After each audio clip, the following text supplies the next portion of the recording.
Hi everyone, मेरा नाम Jacob है और ये मेरे साथ हाल ही में घटी एक घटना है।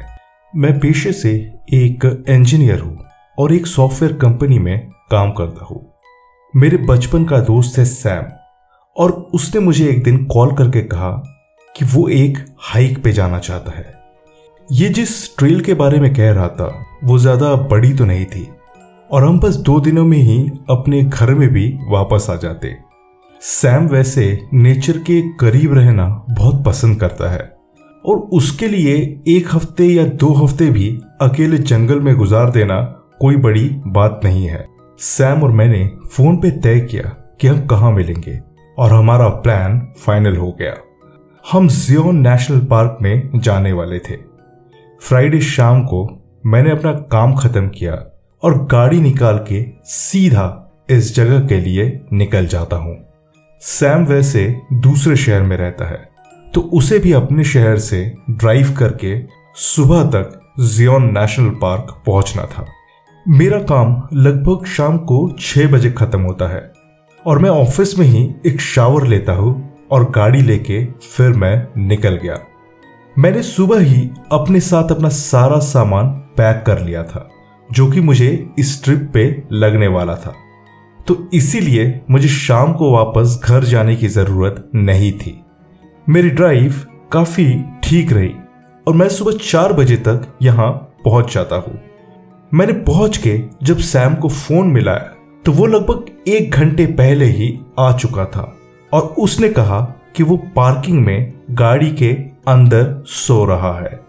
मैं सीधा पार्किंग में जाता हूं और वहां हम दोनों बचपन के दोस्त कई सालों बाद मिलते हैं।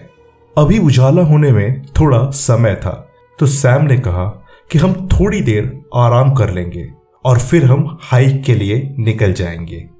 हम दोनों ही मेरी गाड़ी में बैठ के बातें करने लगे और देखते ही देखते सुबह भी हो जाती है।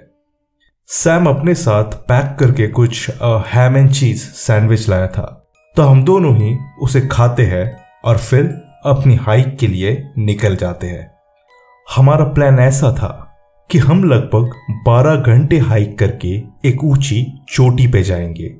इस जगह पे हम रात को कैंप सेटअप करके रहेंगे और अगले दिन सुबह होते ही हम वापस हाइक करके नीचे आ जाएंगे और फिर अपने अपने घर।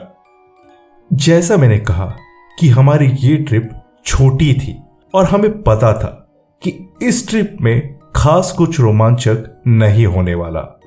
हम सारा दिन ट्रैक करते हैं और फिर हम वहां पहुंचे जहां हमें कैंप सेटअप करना था। सैम ने कहा उसने यहां पहले भी कैंप सेटअप किया है और इसी जगह पहले वो आ भी चुका है। मैं खुद इतना ज्यादा कैंपिंग या ट्रैकिंग नहीं करता था तो मैंने उसे पूछ ही लिया कि यहां किसी जंगली जानवर का कोई खतरा तो नहीं है। सैम ने बताया यहां किसी भी जानवर का आना लगभग नामुमकिन ही है और अगर कुछ आता भी है तो ज्यादा से ज्यादा खरगोश वगैरह ही होंगे। हमने अपना कैंप तो सेटअप कर लिया और अब हमें कैंप फायर के लिए लकड़ियां चाहिए थी। हम दोनों ही पास बनी नदी के पास से जाने लगे और हम ये ढूंढ रहे थे कि हमें कोई अच्छा पेड़ मिल जाए जिससे हम कैंप फायर के लिए लकड़ियां ले सके। हमारे कैंप से लगभग 5 मिनट चलने के बाद हमें कुछ दिखाई देता है। मैं और सैम बिल्कुल वही खड़े होके एक दूसरे को देखने लगे। हमारे सामने थी एक सीढ़ी। जंगल के बीचों बीच किसी भी शहर या गांव से शायद 100 मील से भी ज्यादा दूर एक नदी के पास एक सीढ़ी थी। ये बहुत ही पुराने जमाने के घरों में जो लकड़ियों की सीढ़ियां होती है बिल्कुल वैसी ही थी और इस पे लगभग 10 से 12 सीढ़ियां थी, मतलब जिस पे आप चढ़ सकते हैं कदम। सैम और मैंने एक दूसरे को बहुत हैरानी से देखा और सोचा कि ये है क्या और ये कैसे हो सकता है कि जंगल के बीचों बीच सीढ़ियां है। सैम ने कहा कि उसने कई लोगों से सुना है कि जंगल में सीढ़ियां होती है मगर इतने सालों तक जंगल में आने जाने के बाद उसने आज पहली बार ये सीढ़ियां देखी है। मैंने एक चीज पे ध्यान दिया कि जैसे जैसे हम सीढ़ियों के पास जा रहे थे, यहां का माहौल बहुत ही मनहूस जैसे बनते जा रहा था। मतलब इन सीढ़ियों के पास का माहौल बहुत ही डरावना जैसा था। मैंने मजाक में कहा कि यह सब बिल्कुल बकवास बात है, और मैंने ये कहा कि जरूर इन सीढ़ियों पे चढ़ के हमें आगे का कोई अच्छा व्यू दिखेगा। सैम के मना करने के बावजूद मैं इन सीढ़ियों पे चढ़ जाता हूँ, और सच कहूँ तो वहां से मुझे कुछ व्यू नहीं दिखा, बल्कि बस सामने के पेड़ ही यहां से दिख रहे थे। हम दोनों नदी से थोड़ा पानी पीते हैं और रात के लिए लकड़ियां लेके वापस अपने कैंप चले आए। वो रात तो बहुत अच्छे से बीत गई और हम वापस हाइक करके नीचे आते हैं और वापस अपने घर भी चले जाते हैं।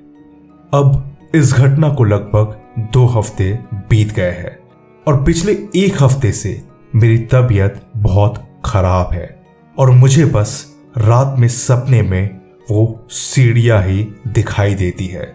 मुझे दिखता है कि मैं उन सीढ़ियों के ऊपर खड़ा हूं और नीचे हजारों लोग काले कपड़े पहन के खड़े हैं और मुझे घूर रहे हैं।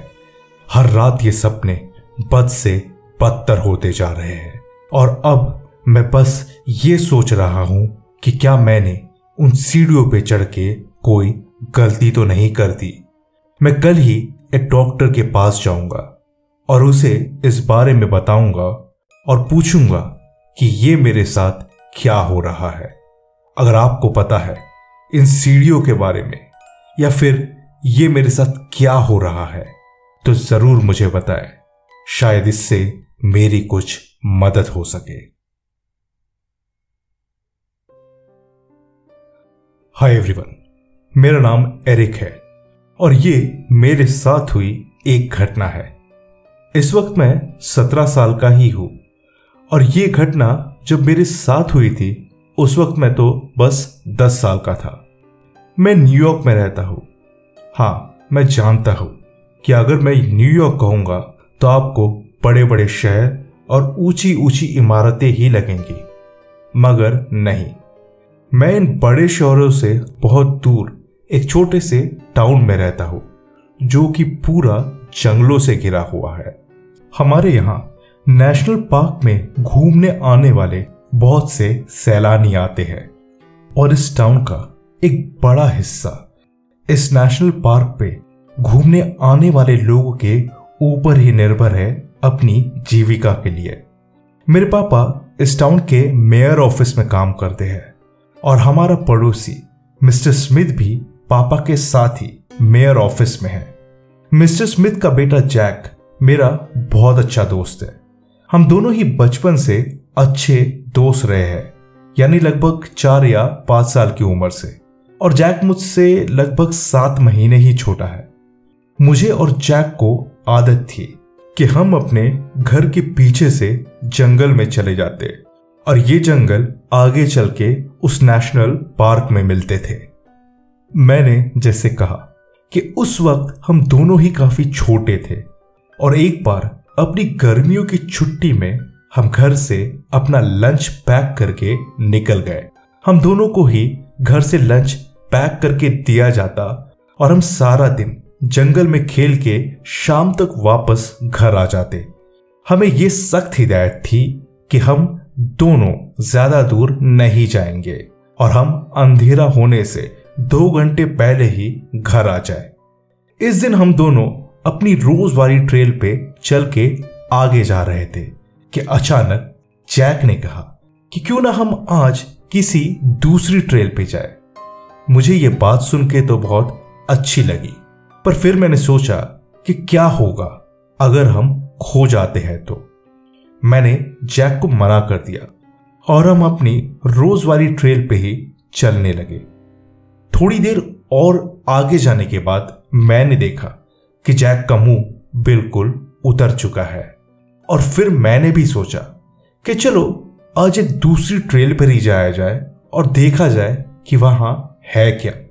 चलते चलते हमें अपनी ट्रेल के बाएं तरफ एक रास्ता दिखा। यहां पे एक बड़ा सा बोर्ड भी लगा हुआ था इस नेशनल पार्क की जानकारी का। तो हमने सोचा कि यहां से जाएंगे तो हमें रास्ता ठीक से याद भी रहेगा। हम दोनों चलते हुए यहां जाते हैं और लगभग 1 घंटे चलने के बाद हमें एक खुली हुई जगह मिलती है। हमने सोचा क्यों ना हम यहां बैठ के अपना लंच कर ले और फिर वापस अपने घर की तरफ निकल जाएंगे। हमने अपना खाना निकाल लिया और खाने लगे कि तभी हमें पीछे पेड़ों के वहां से कुछ आवाजें आती है। यह आवाजें ऐसी थी कि जैसे कोई बच्चा रो रहा हो। हमने पहले अपना लंच खत्म किया और फिर उठ के पीछे के पेड़ों की तरफ जाते हैं। हमने वहां जाके देखा कि वहां कोई बच्चे तो नहीं थे, मगर उन पेड़ों के पीछे ही हमें सीढ़ियां दिखती है। मैं और जैक बिल्कुल चौंक गए और हमने सोचा यहां सीढ़ियां क्या कर रही होगी। हमें फिर वहां से बच्चों के हंसने की आवाज आती है और अब हम थोड़ा डर भी गए क्योंकि बच्चों की आवाज तो यहां आ रही थी मगर वहां बच्चे नहीं थे। जैक ने मुझसे कहा कि हमें यहां से चलना चाहिए और हम दोनों ही अपना सारा सामान लेके वापस घर की तरफ चलने लगे। हम जब अपने घरों में पहुंचे तो हमने ये बात अपने घरों में बताई।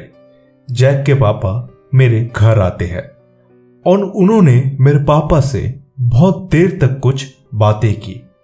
पापा ने मुझे कहा कि वो हमारे साथ कल जंगल में जाएंगे ये देखने के लिए कि हमें वो सीढ़ियां कहां पे दिखी थी।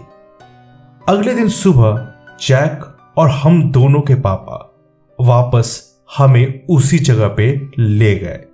हमने ठीक से उस बोर्ड के रास्ते से मोड़ लिया और ठीक उसी जगह पे आते हैं जहां हमने कल लंच किया था। वहां पे मेरा खाया हुआ एक वेफर्स का पैकेट भी पड़ा था जो कि काफी था मुझे यकीन दिलाने के लिए कि हम ठीक जगह पर ही आए हैं। मगर जब हम उन पेड़ों के पीछे गए तो अब वहां सीढ़ियां नहीं थी। मेरे पापा ने मुझसे पूछा कि क्या मुझे ठीक से पता है कि सीढ़ियां यही थी। तो मैंने और जैक ने कहा कि वो सीढ़ियां बिल्कुल इसी जगह पे थी मगर अब पता नहीं वो कहां चली गई है। हम चारों ही आसपास थोड़ा और ढूंढते हैं मगर वो सीढ़ियां कहीं भी नहीं दिखी।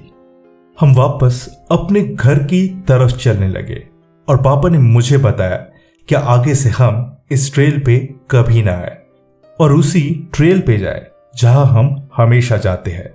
मेरे और जैक के पिता ने कभी हमें यह नहीं बताया कि वो हमारे साथ इन सीढ़ियों को देखने के लिए क्यों आए या फिर क्या उन्हें हमारी बात पर यकीन था भी या नहीं। बल्कि उनके हाव भाव देख के मुझे ऐसा लगा कि उन्हें इस बात पर यकीन था कि हमने यहां जो देखा वो सीढ़ियां ही होंगी और शायद सीढ़ियों का इस तरह दिखना और गायब होना उनको पता है। इस घटना के बाद मैं कभी उस ट्रेल पे नहीं गया हूं, पर हां हम जंगल के बहुत अंदर तक कई बार गए हैं मगर हमने इसके बाद कभी भी ये सीढ़ियां नहीं देखी है।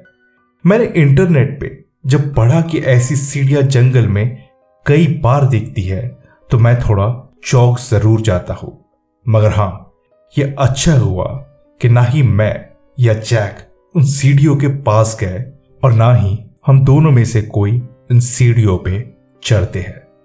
दोस्तों, आपको क्या लगता है इन सीढ़ियों का राज क्या होगा? क्या है ये सीढ़ियां और कौन कौन इन्हें जंगल के बीचों बीच रख के जाता है? इसका राज क्या है? हाय एवरीवन, मेरा नाम बॉब है और ये मेरे साथ घटी एक छोटी सी घटना है। मुझे आज तक इस चीज का कोई भी जवाब नहीं मिला है कि मेरे साथ क्या हुआ था। अगर आपको मेरी कहानी सुनने के बाद कुछ समझ आए या पता हो तो मुझे जरूर बताएं। मैं 33 साल का हूं और ये घटना आज से 20 साल पहले की है। मैं अपने परिवार के साथ यूटा में अपने दादा के घर में गया हुआ था। मेरे दादाजी का यूटा में एक बहुत ही बड़ा रैंच है और ये जगह पूरी तरह जंगल से घिरी हुई है। हमारे यहाँ लगभग 65 एकड़ की जमीन है और जब मैं छोटा था तो हमेशा जंगल में ही जाके खेला करता। इस बार मेरी मौसी का बेटा भी छुट्टियों में आया हुआ था और एक दिन हम दोनों ही जंगल में खेलने गए।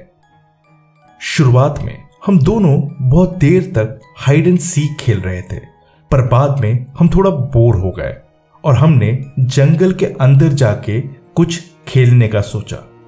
हम दोनों जंगल के थोड़ा अंदर की तरफ जाते हैं और मुझे वहां पे सीढ़ियां दिखती है।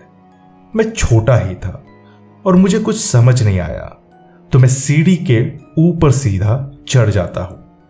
सीढ़ियों के ऊपर चढ़ के मुझे ऐसा लगा कि जैसे मुझे कोई देख रहा है और मुझे थोड़ा चक्कर जैसा भी आया। तुरंत मैं वहां से नीचे उतर जाता हूं और मैंने नीचे आके देखा कि मेरा भाई वहां नहीं है।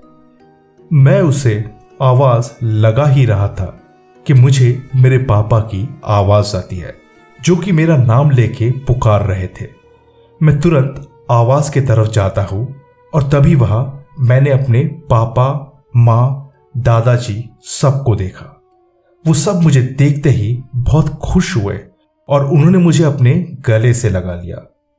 मैंने पापा से पूछा कि वो लोग मुझे ढूंढ क्यों रहे हैं, तो वो बोले कि मैं पिछले 4 घंटों से गायब हूं और मेरे भाई ने ये कहा कि मैं अचानक से उसके सामने से जंगल में कहीं अंदर की तरफ चला गया और उसके बाद उसे नहीं मिला। मैंने अपने घर वालों को बताया कि ये हो ही नहीं सकता क्योंकि मैं तो उन सीढ़ियों पर चढ़ के देख रहा था और बस 2 मिनट में ही मैं नीचे उतर गया। मैंने जब अपने घर वालों को वो जगह दिखाई जहां वो सीढ़ियां थी तो अब उस जगह पे कुछ भी नहीं था। मैंने बहुत देर तक यहां वहां ढूंढा पर मुझे वहां कुछ भी नहीं दिखा। मेरे घर वालों ने तो ये एक मेरी बनाई हुई कहानी सोची क्योंकि मुझे खोने के लिए उनसे डांट न मिले, पर सच्चाई तो ये है कि वहां पे सीढ़ियां थी और मैं उन पे चढ़ा भी हूं। तो ये कैसे हो सकता है कि मेरे लिए जहां बस 2 मिनट ही गुजरे थे वहां मेरे घर वालों के लिए कई घंटों से मैं गायब था। ये सीढ़ियां है क्या? ये जंगल में कैसे आती है? क्या ये किसी तरह का द्वार है, यानी पोर्टल दूसरी दुनिया के लिए? मुझे नहीं पता, पर हां उस दिन मेरे साथ कुछ बहुत ही अजीब जरूर हुआ था। अगर आपको इसके बारे में कुछ भी पता है तो कमेंट करके जरूर बताएं। मैं भी जानना चाहता हूं कि उस दिन मेरे साथ क्या हुआ था।